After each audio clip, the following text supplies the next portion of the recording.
story kicks off in May 1945, right after World War II wraps up in Europe and Denmark finally gets its freedom back from the German occupation. The war was technically over, but the mess it left behind was everywhere along the Danish coast, where the German military had buried over 1.5 million landmines during the 5 years they were stomping around the place. These explosives were basically a ticking time bomb for the locals, so the Danish government decided that the German prisoners of war were going to be the ones to get their hands dirty and clear them out. Among the Danish military guys is this sergeant named Carl Leopold Rasmussen, and let me tell you, this guy has zero love for the Nazi occupier. He gets stuck with this group of young German prisoners who were picked for mine clearance duty. It doesn't take long for anyone to see that these kids aren't exactly battle-hardened soldiers. They're just teenagers, some of them barely even hit their teens yet. First off, they send the boys to this training spot where they gotta learn the nitty-gritty of defusing mines with nothing but their bare hands. The Danish instructors use pictures and books to show them how to unscrew the lids and pull out the fuses without blowing themselves to kingdom come.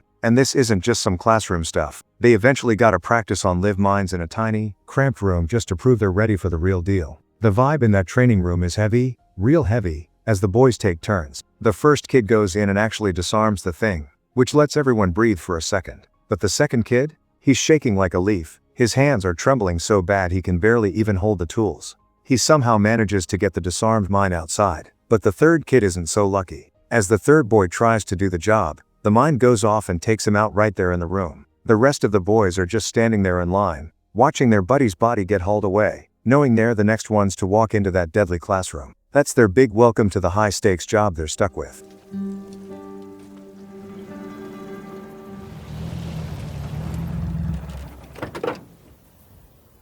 Seid ihr Soldaten? Jawohl, Herr Feldwebel! Komm schon! Auf einer Reihe! Was?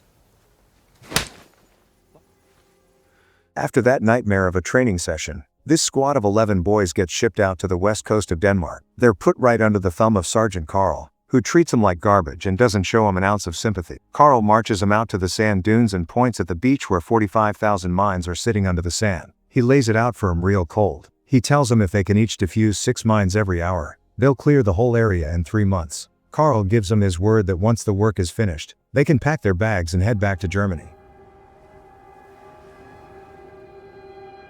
The boys get to it right away, crawling on their bellies through the sand. They don't have any fancy gear, just these simple iron rods they use to poke at the ground to find where the explosives are hiding. In the group, you got these twin brothers, Ernst and Werner, who try to stay side by side while they work. Then there's this kid Sebastian Schumann, who's basically the leader of the pack, trying to keep everyone's head up by staying positive. The boys spend that whole first day carefully digging up and defusing mines, doing exactly what they were taught. To everyone's huge relief, the first day ends without anyone getting blown up.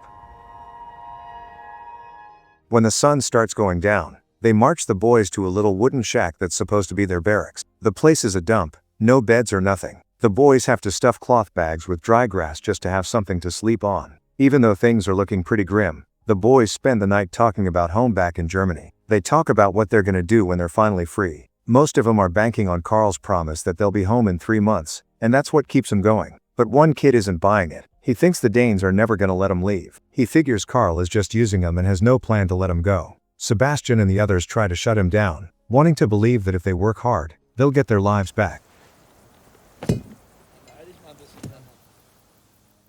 The whole survival thing gets even tougher when they realize there's zero food coming their way. Denmark's got shortages after the war, and Carl makes it clear these German kids are at the bottom of the list for snacks. He tells them straight up he couldn't care less if they die from the mines or just starve to death.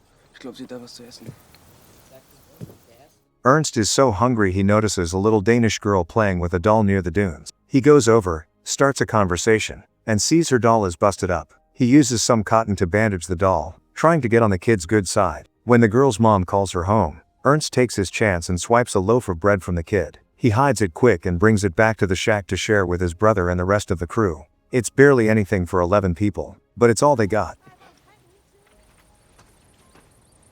Every night, Carl makes sure they aren't going anywhere by locking the door to the wooden house. He throws heavy wooden beams across the door, treating them like animals in a cage. The backbreaking work and the lack of food start taking a toll on him almost immediately. On day 2, the boys are back on the beach, but they're moving a lot slower and looking pretty shaky. Being that hungry makes it hard to focus, and that's a death sentence when you're messing with explosives. Sebastian finally gets the guts to ask Carl when they're gonna get fed, But Carl doesn't budge. The whole situation with the food is getting desperate. One of the boys, Helmut, decides to roll the dice and pries a board off the wall of their shack during the night to go looking for a meal. He manages to sneak over to a nearby farm and grabs some grain he finds laying around, bringing it back to share with the squad. The next morning, the bill for that move comes due. A bunch of the boys, Ernst included, start burning up with fevers and feel like they're gonna puke their guts out. Even though they're clearly messed up, Sergeant Carl doesn't give him a break. Hvad siger du, Otto? Skal vi det? Hva? He forces those sick, shaking kids right back onto the beach to keep messing with the mines. While they're out there working, this kid Wilhelm gets so sick he starts throwing up everywhere. Sebastian tries to head over to help him out. Right then, a mine goes off, and the blast is so bad it takes off both of Wilhelm's arms. Wilhelm is laying there in the sand, screaming his head off and crying that he just wants to go home to his ma. The other boys have to just stand there and watch, totally helpless.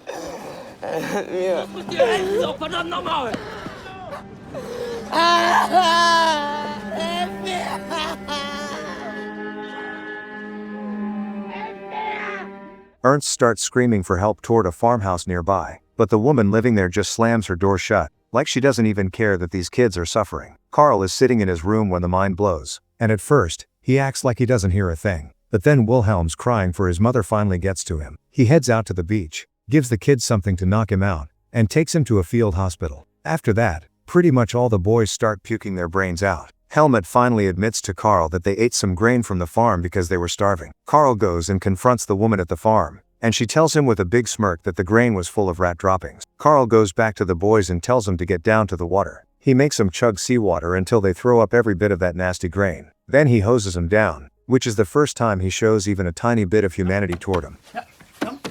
Come.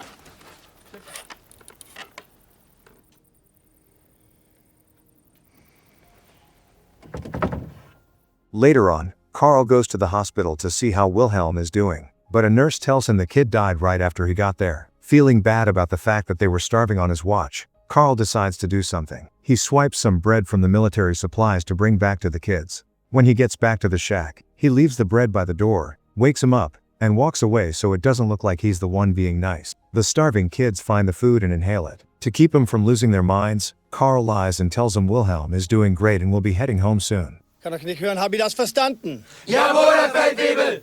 Gut.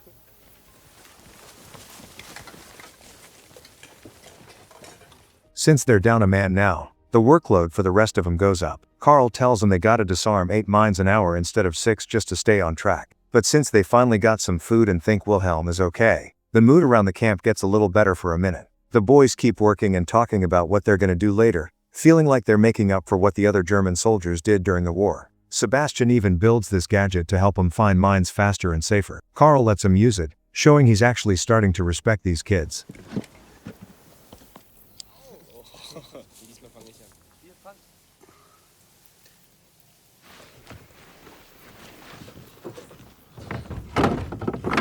But the peace doesn't last. Carl's boss, Captain Evie Jensen, hears talk that Carl is stealing food for the prisoners. Jensen shows up with a bunch of British soldiers, and these guys start messing with the boys, calling him names and bullying him. The boys are terrified, just cowering while these soldiers pick on him. When some of them try to step in, the soldiers pull their guns. Carl finally jumps in to stop it, telling the soldiers that if they kill these kids, they're gonna have to clear the rest of the mines themselves. The soldiers eventually take off, but Captain Jensen gets in Carl's face about being soft on the Germans. He reminds Carl about all the terrible things the Germans did to Denmark. Carl shoots back that these are just kids who probably don't even know why the mines are there in the first place.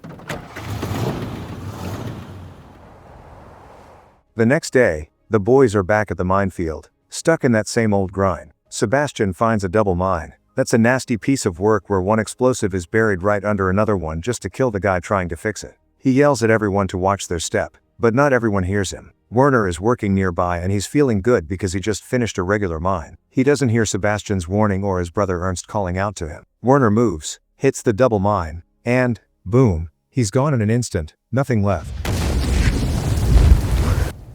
Ernst is losing it, running toward the blast and screaming for his brother. Carl runs over too, but there's nothing to be done for the kid. Ernst is so hysterical, trying to dig in the sand for Werner, that Carl has to give him a sedative just to get him to stop. Sitting there with this grieving kid, Carl finally gets it. These aren't the Nazi monsters he hated. They're just kids who want to go home. Later, Karl pulls Sebastian aside and admits he was lying about Wilhelm. Sebastian tells him he already knew, but he just wants to finish the job and get out of there. Karl says something he's never said before. Don't worry, you'll be alright. That night, he doesn't even bother locking the door, and he goes and gets some more bread from the supply depot. The whole vibe has changed. It's not just a guard and prisoners anymore.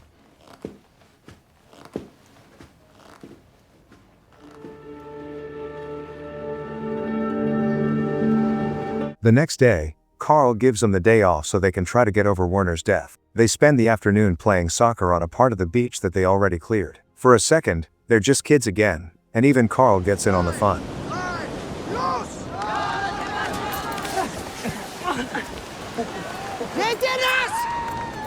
But the good times get cut short by another explosion. Karl's dog was running around and hit a mine that they supposedly cleared already. Just like that, Karl's anger comes roaring back.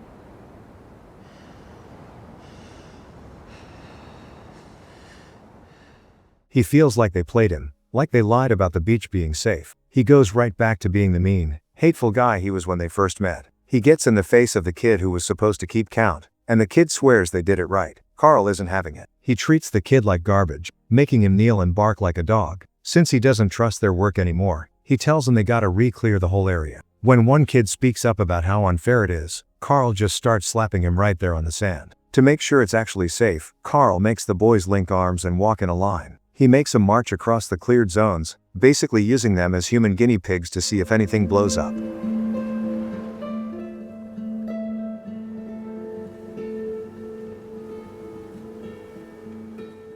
The boys are shaking, and the kid who got slapped eventually has enough and runs away. The vibe stays real tense while the boys keep working under Karl's bad mood. Even with the fear and the extra work, Sebastian still thinks that finishing the job is their only ticket back to Germany. Then, out of nowhere, the woman from the farm comes running toward them, totally losing her mind. She's crying because her little girl wandered off and walked right into a part of the minefield they haven't touched yet. The boys don't even think about it. They just drop everything to help. Sebastian gets down and starts clearing a path to get to the kid. When Karl gets back to the shack, he sees the door open and only Ernst is there. He thinks they all made a break for it, but then he gets to the beach and sees them trying to save the girl. Ernst walks right past the barriers and into the danger zone without any tools at all. Ernst gets to the girl and starts talking to her, telling her how he misses his brother and being real calm, just like he was with her doll. He keeps her still while Sebastian finishes the path. Once it's ready, Ernst hands the girl to Sebastian so he can get her back to her mom. But Ernst doesn't follow him. Even when the others are yelling for him to come back, he just smiles and shakes his head. He doesn't want to live without Werner anymore. He turns around and walks deeper into the mines, and that's the end for him.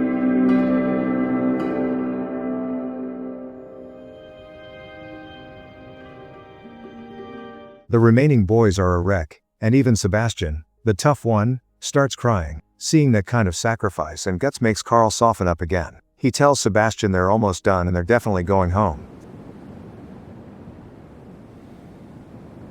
3 months later, the job is finally done. There's only a few of them left. While 4 of them finish up with Karl, the others start loading the last of the mines onto a truck. The boys are actually happy, talking about what they're gonna do when they're free. But right at the end, someone messes up. One kid throws a mine onto the truck that wasn't diffused right, and the whole thing goes up in smoke.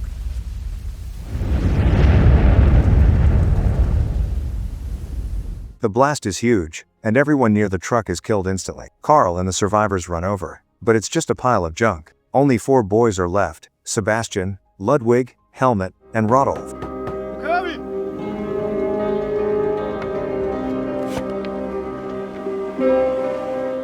The boys did exactly what they were told, but Captain Jensen doesn't care about the deal. Without telling Karl, he decides to ship the last 4 boys to another beach to clear another 72,000 mines.